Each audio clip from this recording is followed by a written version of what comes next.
Thank you for listening to the GWOW Radio Network, streaming 24 hours a day with great guests and interesting subjects. Turn it up or turn it off.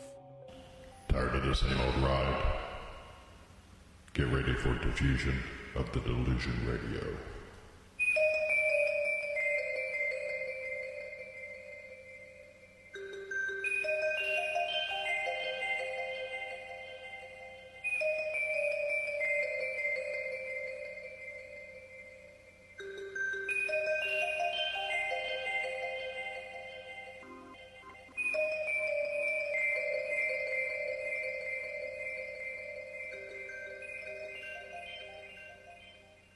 You are listening to Diffusion of the Delusion on the GWOW Radio Network.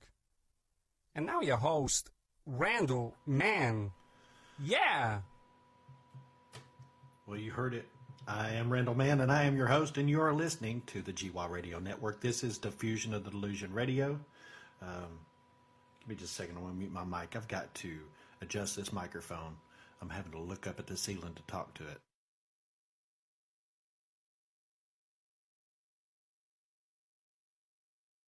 There, I think that feels a little better for me. Hopefully it sounds good. Bams, if you can give me a sound check in the fellowship room, that would be awesome.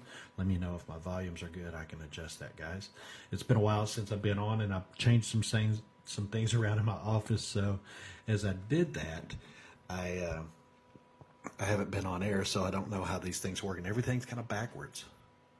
It's kind of like the world, isn't it? Kind of like this election that we're going through. It's backwards. But tonight's episode is concerning a lot of the things that's going on in the world, but it all points to one thing: rebellion. I posted on my Facebook page I think it was yesterday. If you haven't been over there, you can check it out. Just go over and look for Randall Mann, Diffusion of Delusion. You'll be able to see it. I posted some things about this broadcast.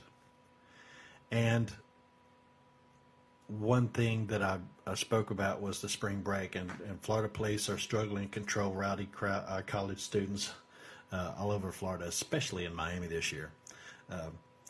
If you don't know, my wife and I live on the Gulf Coast of Florida. The Emerald Coast is what it's called. And since they've changed some of the drinking on the beach laws here, it's not quite as bad so far this year. We'll have to hope that that's for the best. There's been a few instances of fatalities already, though, so keep the families of those kids who have lost their lives here in your prayers. But there seems to be a pattern of rebellion, doesn't there? See, this is exactly what Jesus and his apostles, the prophets, exactly what God said in the beginning. This is what was going to happen, right? Because increasingly we're hearing people talk about the last days or the end of the world or the end times. One reason I believe that is because wickedness is so prevalent these days. If you watch the news, or if you read the news, or you just go on somebody's Facebook page, you're going to see all kinds of horrible stories. You're going to see such hatred. And it's kind of like that the media, the news, and all these news venues, they just eat this. They give these stories top billing, don't they?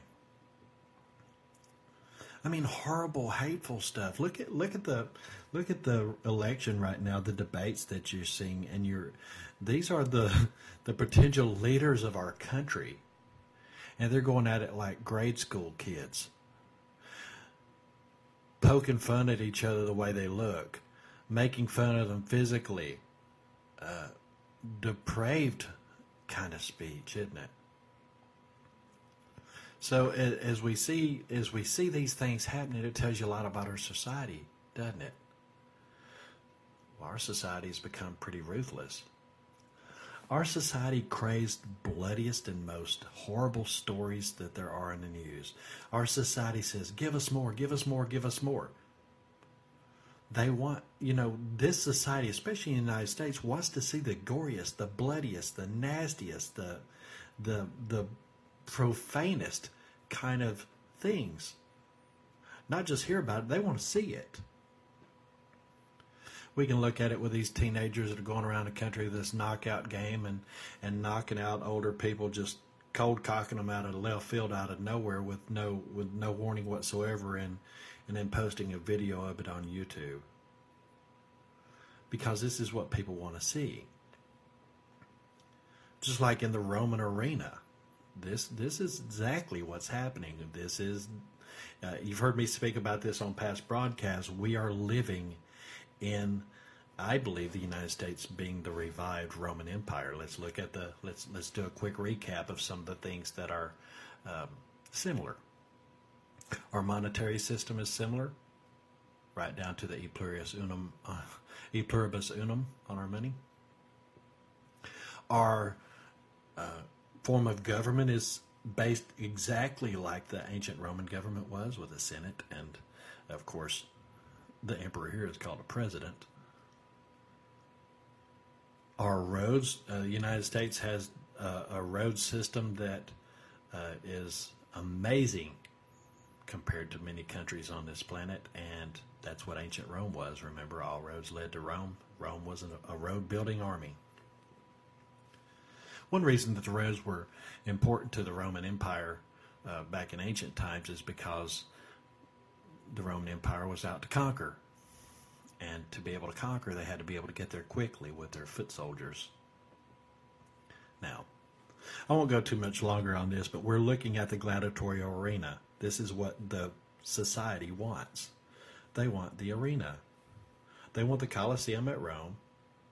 They want the emperor to throw them some bread. And they don't care as long as somebody's getting torn up in that ring. They love it. Football, the guy that sits on the front on the fifth row so he can hear the knee pop out.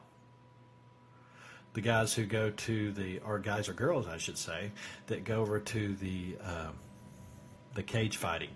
Watch the UFC and some of these other cage fighting events where it's just two guys just wailing on each other. I'm not talking about boxing, which boxing was bad enough, and football, which is brutal enough. I mean, even hockey.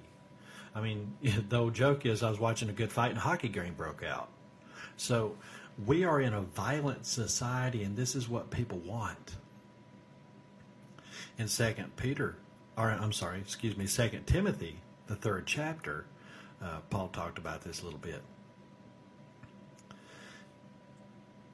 He said in the first verse of the 3rd chapter, "This know also that in the last days perilous times shall come." Perilous, the meaning of that word, perilous, is hard to endure, difficult to bear. So we're seeing this warning from God given through his apostle Paul that man in this stage of development, man in this stage of the future at this time, but in I think the now of it right now, will be deteriorated so spiritually in the last days that it will be very hard to bear, difficult to bear, perilous. Look, it's hard to live right now, isn't it? If you love Jesus Christ, and if you love the Word, and if you want to walk in the path of righteousness for his name's sake, and if you want to be like him, it's hard to bear these things, isn't it? It's difficult to live in this time if you love Jesus. I mean, let's look at the things that are going on in this country. Same-sex marriages, abortion.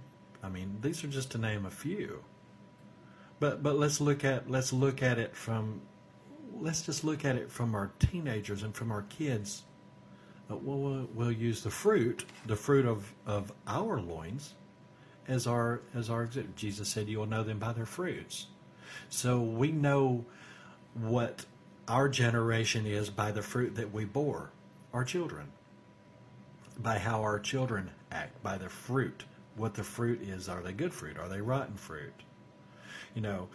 Paul went on to talk about these perilous times in 2 Timothy in the 3rd chapter, and he said that men would be lovers of themselves, covetous, boasters, proud, blasphemers, disobedient to parents, unthankful, unholy, without natural affection, truce breakers, false accusers, incontinent, fierce, despisers of those that are good, traitors, heady, high-minded, lovers of pleasure more than lovers of God.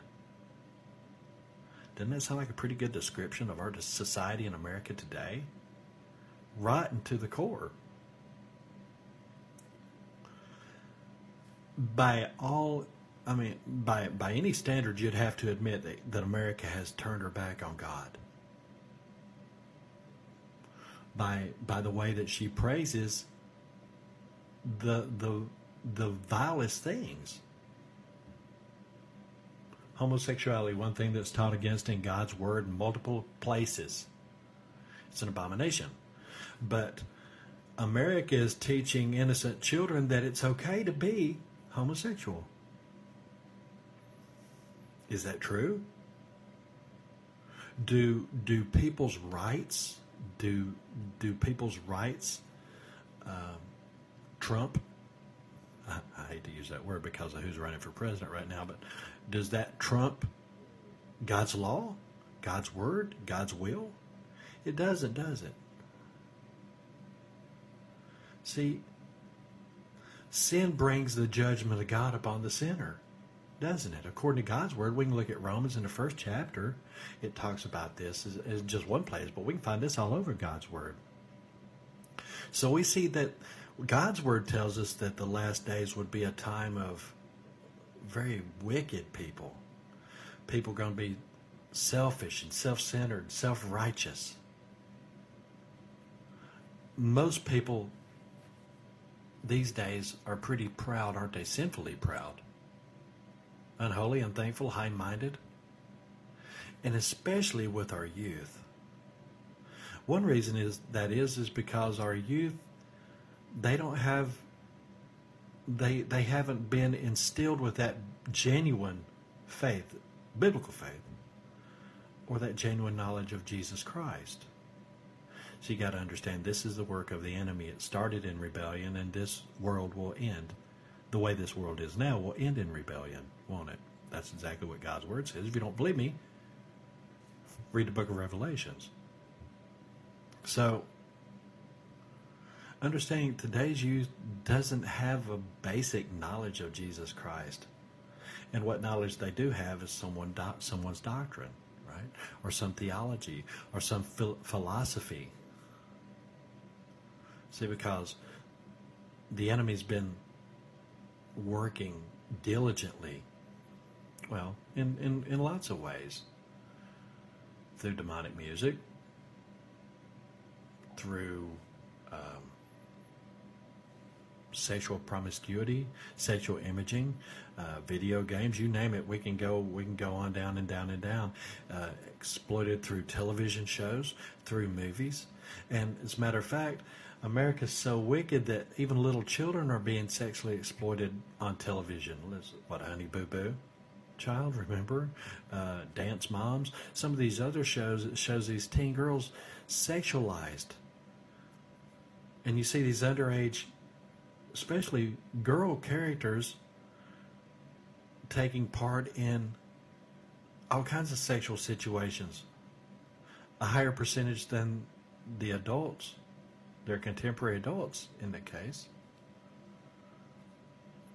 Philippians 3:18 says, "For many walk, of whom I have told you often, and now tell you even weeping, that they are the enemies of the cross of Christ."